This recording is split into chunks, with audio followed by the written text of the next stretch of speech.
Breaking news: Borno government in serious problem as Boko Haram ambush and take away a lot of government officials in Borno State. Yes, remember that Boko Haram recently have been kidnapping a lot of people, and they also claimed that they were the one that brought down the jet, the fighter jet that went missing during the Boko Haram fight about Wednesday night at about 5:08 p.m. And since then, it has been really shocking because they released a video that actually showed that Boko Haram was responsible for the aircraft that went missing.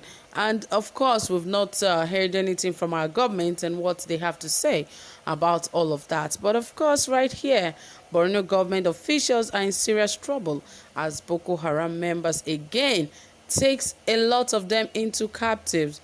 But of course, there's more to this, and I'll bring you more details about all of this. But please ensure you hit the subscribe button and also give our videos a thumbs up. And don't forget to hit the notification bell so that you can get updated anytime we drop a new video. All right, dear friends, without further ado, right here, let us get right into the details of this report.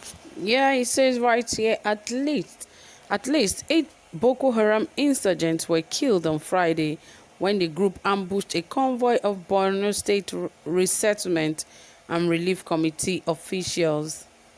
It was gathered that some policemen and soldiers in the convoy, however, sustained injuries during the attack along Monguno-Ngazanzia Road. Some top government officials in the convoy include Kakasheu Lawal, State Attorney General Mustapha Gubio, Commissioner for Rehabilitation, Reconstruction and Resettlement and that of Local Government and Chief Township Affair Alhaji Mai Mele. They were said to be returning from Monguno, where they went to distribute relief materials to internally displaced persons, IDPs, when their convoy came under heavy attack by the terrorists. It's all said about 8 of the terrorists were killed by soldiers with support from men of the anti-robbery squad and civilian joint task force. Governor Babangana Zulum convoy was attacked twice along Baga Highway in September in 2020. Yes, they are talking about September 2020. How about the one for 2021? He has not really been attacked, but of course that governor has actually suffered a lot of attack from the Boko Haram sect, and I don't know why he has not done anything about this sect, and I don't know why he has not even petitioned the president about security in his state and all of that, because for a governor to be attacked over and over again, it shows that something is wrong with the security situation of the country. Imagine how it happened to Benue State Governor Otom. He quickly petitioned the president and even the IGP. Yes, because he understands what it means for there not to be enough security for a governor like himself. But that of Babangana Zulum, he has always been quiet and not saying anything about his attacks. We don't know what he meant or why he's always feeling so quiet about it. I believe he should take it very personal and seriously so that the government will understand how the security in the country has become so porous that even governors can be kidnapped in the face of the present situation of the country. Yes, and of course, not just governors alone, students have been taken away in so many instances. A lot of school students have gone missing. Even I could remember a report that came that the Boko Haram released some people a few days ago about not even up to 24 hours that they were asked to pay 15 million naira ransom, and somehow they were able to raise 5 million. Boko Haram still killed most of them and sent their corpse to the public. My issue is, how do they bring out this corpse to the open and nobody catches them? How come they are doing all of this and the government has not even set a surveillance camera or put something that they can use to track these Boko Haram insurgents to know exactly where they are in this bush. That is why people keep saying that this government is very much aware of what is going on, and they know exactly where this Boko Haram sect, like someone said some time ago, that if the Northerners want Boko Haram to end today, they know what to do for Boko Haram to really end. And I also believe that if Northerners indeed want Boko Haram sect to stop, it will definitely stop. But unfortunately, they are so quiet, and we know why they are quiet, and they are not even seeing it as anything.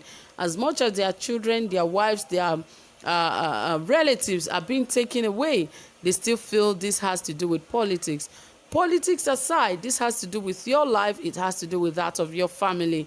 What are you saying? Because most of them don't even want power to leave the north. They still want the President Buhari to still continue because they feel it is their right to be in that position. This is more than politics. Let them take their life seriously so that everyone in the north can also enjoy a good life. But unfortunately, they are not ready to do what is right. And this has affected so many things in the northeast and even other parts of the north.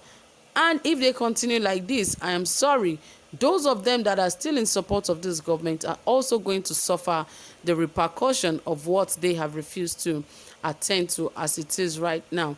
Imagine, it is a good one that about 8 of the Boko Haram members were actually killed. But of course, you know how that is going to turn out.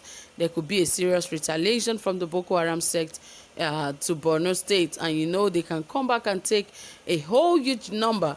But what pains me is that the government is not serious about the security of the country. Now Buhari is out of the country, is in the UK attending to himself and taking care of himself. What about the nation that is left in his care? What about the nation that is left under his administration for him to ensure that there's protection of lives and properties?